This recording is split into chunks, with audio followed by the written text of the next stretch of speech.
Friends, आज की video के अंदर हम एक तरीके का रिव्यू करने वाले हैं 2022। मैं आपके सामने एक डेटा प्रेजेंट करने वाला हूं जो कि मैंने पढ़ा था मिंट न्यूज़पेपर के अंदर, और उसके पढ़ने के बाद मेरे को लगा मुझको ये चीज़ अपने सब्सक्राइबर्स को बतानी चाहिए, क्योंकि उसके अंदर एसेट एलोकेशन, आपको किस तरीके से अपना पोर्टफोलियो को बनाना चाहिए, किस किस इंस्ट्रूमेंट्स के अंदर आपको इन्वेस्ट करना चाहिए। फॉर एग्जाम्पल, आप किसी के यहाँ खाने के लिए जाते हैं, आप अपने फ्रेंड के यहाँ जाते हैं और आपका फ्रेंड सिर्फ आपको स्वीट्स खिलाए या आपको सिर्फ दाल खिलाए, तो आपको लगेगा कि आपने खाना खा लिया, नहीं ना।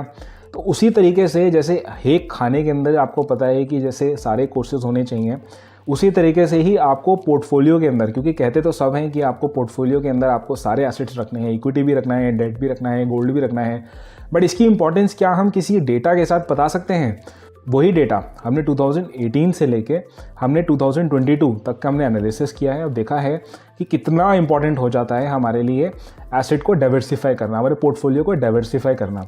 तो फ्रेंड्स, अगर हम स्टार्ट करते हैं तो सबसे पहले हम डायरेक्टली आ जाते हैं अपने डेटा के ऊपर। आप चार्ट के अंदर जैसे देख सकते हैं, हमने यहाँ पे डिफरेंट एसेट्स को कंपेयर किया है। वो कौन कौन से एसेट्स हैं आप देख सकते हैं, हमने किया है कंपेयर। यहाँ पे गोल्ड हमारे पास है, जी सिक्योरिटी यानी कि गवर्नमेंट सिक्योरिटीज़, हमारे पास है कॉर्पोरेट बॉन्ड्स, हमने यहाँ पे इक्विटी के अंदर large caps, mid caps, small caps तीनों ही कैप्स के अंदर रखा है।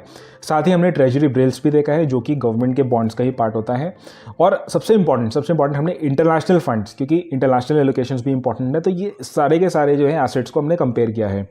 अगर हम देखें यहाँ पे जो डेटा है, हमने जो बेंचमार्क के साथ कंपेयर किया हुआ है, और 2018, 19, 20, 21, 22 अगर आप इसके अंदर चार्ट के अंदर देखें, आप इसके अंदर कुछ सिमिलैरिटी या कुछ एक पैटर्न ऑब्जर्व कर सकते हैं। तो मैंने जो ऑब्जर्वेशंस किए हैं वो मैं आपके सामने प्रेजेंट करता हूँ। जैसे आप देखेंगे, सबसे पहले अगर 2022 पे हम फोकस करें तो इस साल सबसे बढ़िया रिटर्न जिसने दिए हैं, जिस एसेट ने दिए हैं, दैट इज़ गोल्ड। ऑलमोस्ट 11% से भी ज़्यादा गोल्ड ने रिटर्न्स दिए हैं। वहीं जो एसेट सबसे ज़्यादा लैक कर रहा है, जिसने पुअर परफॉर्म किया है, that is international funds. International जैसे आपको पता है यूएस का मार्केट, S&P और आपका नैस्डैक बहुत ही पुअर परफॉर्म किया है। तो लास्ट के अंदर हमारा 10th जो हमारी रैंक है उसके अंदर हमारा आ रहा है इंटरनेशनल फंड्स।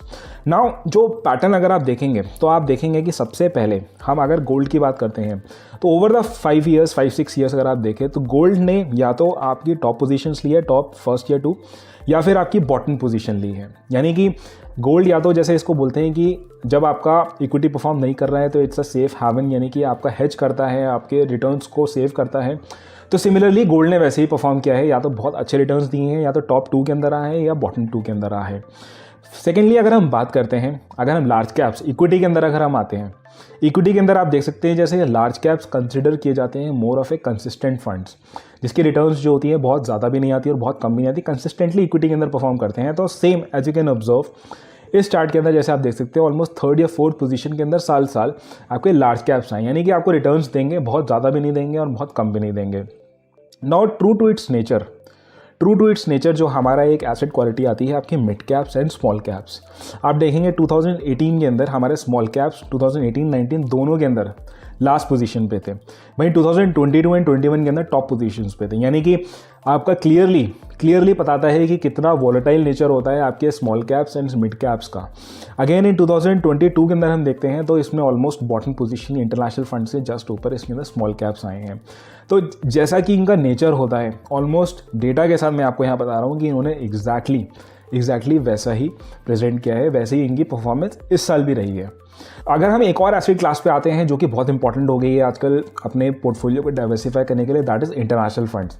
अगर आप इंटरनेशनल फंड्स के अंदर देखें तो यहाँ पे आपका 2018 के अंदर ऑलमोस्ट बॉटम पोजीशन इसके अंदर आई है, 3rd लास्ट पोजीशन आई है। वहीं आपका 2019, 20, 21 के अंदर इंटरनेशनल के अंदर ऑलमोस्ट गोल्डन आपको बहुत बढ़िया रिटर्न्स दिए हैं, बट लास्ट 1 ईयर के अंदर 2022 के अंदर यही रिटर्न्स आपके बॉटम में चले गए हैं। सबसे बेकार, सबसे पुअर रिटर्न्स जो आपके हैं इंटरनेशनल फंड्स के आए हैं। तो क्यूमुलेटिवली अगर आप देखें तो मेरे को जो कंक्लूजन सबसे बढ़िया लगता है दैट इज़ कि आपको कोई भी एसेट क्लास आपको जो है अपने जो नेचर के हिसाब से परफॉर्म कर रही है। और आप ये इंश्योर नहीं कर सकते कि लेट्स सपोज कि लास्ट 2 ईयर्स से जो 2 एसेट्स चले हैं, लेट्स सपोज नेक्स्ट ईयर के लिए मैं वही एसेट में अगर इन्वेस्ट करता हूँ तो दैट डजंट इंश्योर कि आपकी टॉप परफॉर्मेंस आएगी। क्योंकि ऐसा हमने देखा है, जो आपके टॉप परफॉर्मर्स रहे हैं, जो एसेट क्लास टॉप परफॉर्मर रही है, वो नेक्स्ट ईयर या उसके नेक्स्ट ईयर जो है वो बॉटम में भी आ गई है। तो आपको रिटर्न्स के लिए it's true to its nature, जो एक बोला जाता है कि आपको पोर्टफोलियो को डाइवर्सिफाई करना है अपने रिस्क प्रोफाइल के हिसाब से। ये नहीं कि सारा का सारा मैं इक्विटी ही रख लूँ, सारा का सारा मैं डेट ही रख लूँ, सब कुछ मैं गोल्ड में ही इन्वेस्ट कर दूँ। इस तरीके से करेंगे तो आपको रिटर्न्स मिलेंगे, लेकिन एवरेज से बिलो पार रिटर्न्स मिलेंगे और आपके जो रिस्क हैं वो भी सेव नहीं होंगे। तो फाइनली अब हम आते हैं, मैं आपको एक रिव्यू देता हूँ 2022। जैसे आपको पता है कि काफ़ी वॉलेटाइल रहा है।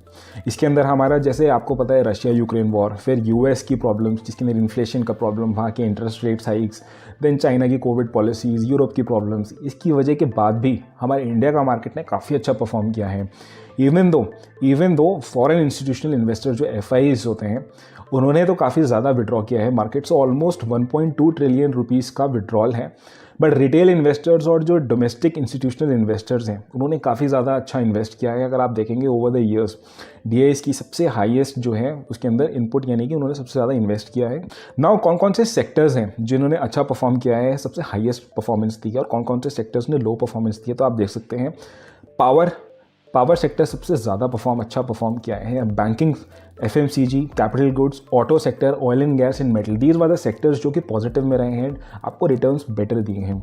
बट आपके जो नेगेटिव में रिटर्न्स आए हैं आपके, वो कौन कौन से सेक्टर्स हैं, वो हेल्थ केयर जो है हमारा, real estate, consumer durables and specially IT, because US के अंदर प्रॉब्लम्स नहीं है तो स्ट्रेट अवे आपकी IT के अंदर प्रॉब्लम्स काफ़ी ज़्यादा आई हैं, और IT ने लास्ट ईयर काफ़ी अच्छा परफॉर्म किया था। If you talk about the Nifty 50 की कंपनीज जिन्होंने बहुत अच्छा परफॉर्म किया है, टॉप परफॉर्मेंस किया है, तो हमारी कंपनीज आ जाती हैं ITC, Coal India, Mahindra and Mahindra, Axis Bank, IndusInd Bank. ये सारे हो गए हमारे top performers from the Nifty 50। अगर हम बॉटम हाफ की बात करते हैं तो हमारे पास आता है Infosys, HCL, Divi's lab, Tech Mahindra, Wipro. यानी क्लियरली आपका हेल्थ केयर और IT आपका परफॉर्म अच्छा नहीं किया है। तो कहीं ना कहीं आपको इंडिकेशन मिलती है, क्योंकि आपको बेसिक रूल याद रखना है, और जो मैंने आपको स्टार्टिंग में बताया था कि आपको सबसे पहले अपना पोर्टफोलियो को डाइवर्सिफाई करना है। आपको ये नहीं देखना है कि पास्ट में जिसने परफॉर्म किया हो सकता है वही परफॉर्म अच्छा करे आगे चल के भी। आपको ये देखना है, आपको ऐसे इन्वेस्टमेंट्स करनी है, कहते हैं कि इन्वेस्टमेंट जो कि फियर में की जाती है, फियर के माहौल में। अगर आपको पता है कि आजकल हेल्थ केयर और IT फॉर एग्जांपल नहीं चल रहा है, तो दैट इज़ द टाइम जब आपको फियर लगता है, that is the time to invest in those sectors, so that जब उनका टाइम आएगा, until unless there is a structural problem in any sector, आप उस सेक्टर के अंदर इन्वेस्ट कर सकते हैं, सो दैट जब साइकिल टर्न होगी उन सेक्टर्स की, क्योंकि आपने इन्वेस्ट किया होगा बुरे टाइम के अंदर, जब उनके अंदर स्टॉक्स की वैल्यू लो चल रही होगी, तो आपको रिटर्न्स मिलेंगे नेक्स्ट टाइम में जब उनकी अपवर्ड साइकिल होगी। So I hope you do like this video. अगर आपको ये वीडियो अच्छी लगी तो kindly do like it and also do subscribe to this channel simply money. We'll see you next time in another amazing video. Thank you. Have a nice day. Enjoy yourself. Bye.